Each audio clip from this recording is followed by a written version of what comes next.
Apparently, we can't go 5 minutes without hearing some new piece of news relating to Borderlands 3, whether it's its Epic Game Store situation or the more bizarre problems leading up to its launch, with publisher 2K making a rather dubious call in how they handed out review codes to various gaming media outlets. Hey everyone, and welcome back to another Industry Report, the series where we cherry pick the most interesting stories in the industry and we get our thinking cap on. As always, be sure to like, sub, and ring that bell if you enjoy our content, and check out our new Discord, which is the ideal place to hang out and chat about topics like this one. With all that being said, let's talk Borderlands 3. Borderlands 3 is sure to be one of the biggest games of 2019. It's a long-anticipated release from a much-beloved franchise, and yet the game seems to be stumbling and bumbling its way towards the finish line, which is, I suppose, a little bit funny to watch. One of the most recent reports on this channel gave details on the developer's Gearbox, basically working to bridge the gap in services between the Epic Games Store and the likes of Steam, so that Borderlands 3 could actually have the potential to be preloaded. That did actually happen, which is a good thing, though for once, this is actually a Borderlands story that barely involves the Epic Games Store. Instead, it's publisher 2K Games' rather iffy call.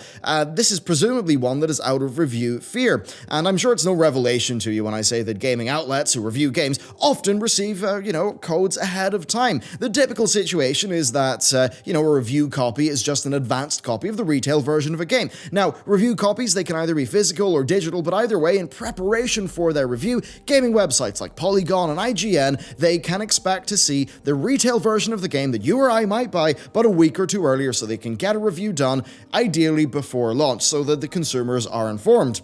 2K Games and Gearbox have switched things up a little bit though for the PC release of Borderlands 3. They instead opted to give some reviewers specially created Epic Games Store accounts with what appears to be an early build of the game. This is a strange one. In their review of the game, Polygon detail that they were informed by 2K that the review version of the game was work in progress, and they even advised that they were unsure as to whether the reviewer's progress would carry over into the final game upon release. Then one aspect of this story that's worthy of note is that most of the publisher-approved outlets seemingly were based in the USA, with very few review copies actually getting to outlets in Europe. Of the sites that received early access, the focus has been on the Spanish and Dutch press. 2K's rationale for denying many members of the game's press is supposedly centered around security concerns. That was their explanation, and it's very unclear what was actually meant by this, although one could interpret security concerns, about being protecting against leaks or something like that, something that Borderlands has struggled with before, but it really doesn't make that much sense. Now, on that note, Kirk McKean, writing for VG247, stated that while the outlet had signed NDAs for their experiences playing Borderlands 3 at closed events, they hadn't signed one for the review, meaning that if any leaks were to happen, they're good to report on them.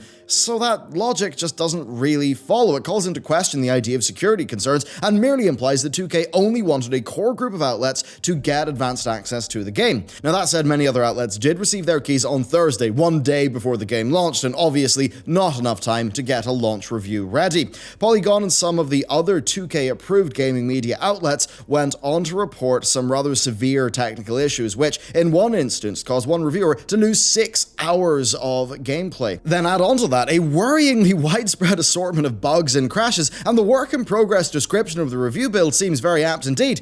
Something that was very worrying given how close that was to launch, and very interesting given how the launch has been rocky, to say the least. The fact that 2K were uncertain as to whether progress could carry over to the main game as well is just rather bizarre. Following on from what I said earlier, the review copy should just be an advanced version of the full game, the full retail version of the game, so save data should be able to carry over just fine. This could perhaps imply that the review build of the game existed, well, in isolation from the main branch of the game, which is just so darn bizarre.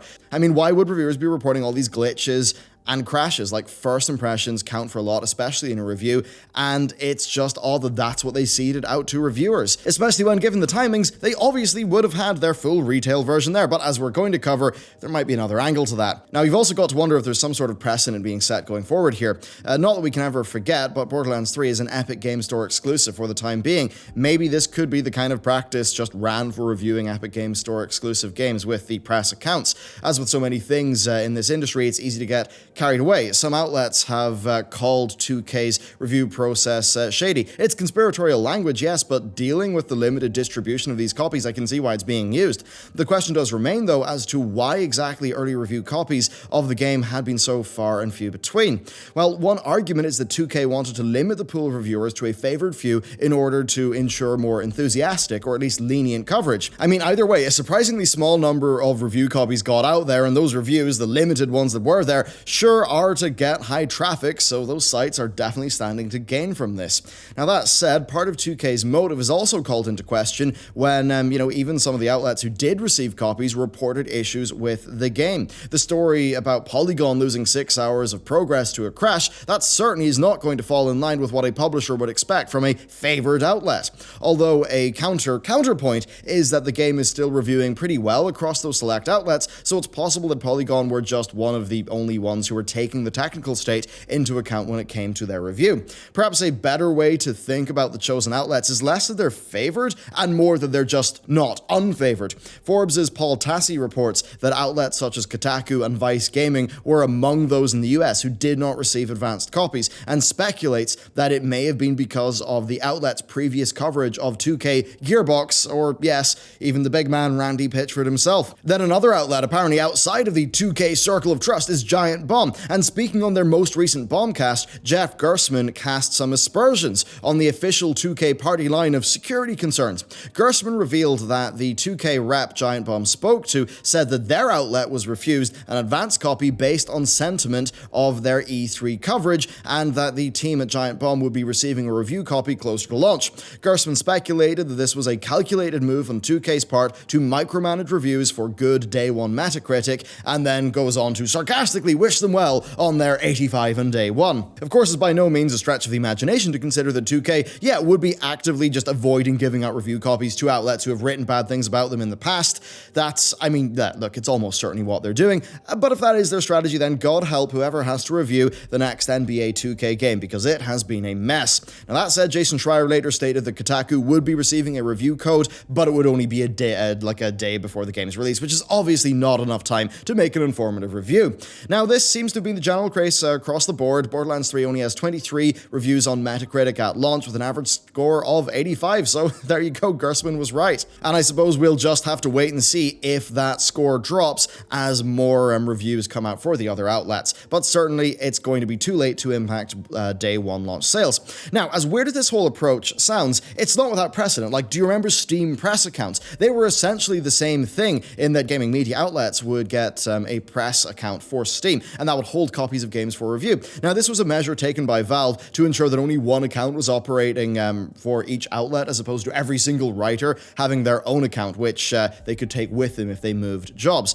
Steam press accounts were apparently largely wound up, though, a few years ago with the introduction of early access as a more consistently available feature on Steam games, but it is possible that 2K and Epic just looked to that model for a bit of inspiration with the Borderlands release and then doled them out rather sparsely. At any rate, though, it seems that 2K have made a concerted effort to ensure that Borderlands 3 launches to as high a day one review as is possible. Now, all of this shadiness, weird whip, beta builds, and security concerns, they all go together to just give the idea that 2K have something to hide with Borderlands 3, even though it's just another Borderlands game. Well, now that the game is launched, it's actually clear why they did this. So according to reviews and early user sentiment, Borderlands 3 is an iteration on 2, but it's not really that much of an evolution. However, there's a worse problem here. The game is struggling with performance issues. Many people can't get it to 60 FPS on high-end PCs, and base PS4 users are complaining of regular frame drops and stuttering. Then others are having to tinker with particular settings like texture streaming to fix load times of up to 5 minutes. Across the board, it seems like users on all platforms are just suffering here, and I can't help but feel that these issues would have been picked up on if there were more reviewers, and if those reviewers had access to the final build instead of this bizarre work-in-progress one. It's certainly a lot easier to ignore or, excuse performance if it says work-in-progress on your review build. Maybe that's something that they tactically did, knowing that these problems would exist, and that was just them trying to mitigate it. In fact, I'd say it's almost certainly true that that's what they did. And frankly, I think this is just a very anti-consumer situation from 2K Games. It looks like they really just have orchestrated things to trick potential buyers into, buying their product by micromanaging these reviews and trying to avoid those problems. NBA 2K20 seems to have suffered the same with reviews that were unrepresentative of the state of the game that it actually launched in, which, well, to put it lightly, was extremely broken. Now, as much as I do personally believe that there's a lot of shady stuff going on here, and it really is a bad thing, it is not confirmed. It is, of course, possible that this is just some subpar problems of the game. They didn't intend for it to be like that. But, my personal suspicions are what I've said. I do think that this is not about security concerns. I do think this is micromanaging their day one build, and I think that this whole work in progress label on the early review copies that they gave out, I think that was just them trying to mitigate reviews bringing up performance issues, because they probably knew they would be there in the day one version of the game, especially when you take into account the fact that, well, the game would have gone gold quite a while ago. Those copies would have been printed. So, yeah, a lot of those arguments don't really hold up, and I think 2K have been, to put it lightly, very shady boys indeed. Anyway, that's it for this report. Let me know what you think down below, and I suppose if I was to leave it in one thing, yeah, this is another example of don't pre-order games. They, in a lot of cases, can't be trusted. Thank you very much for watching, and I'll see you next time.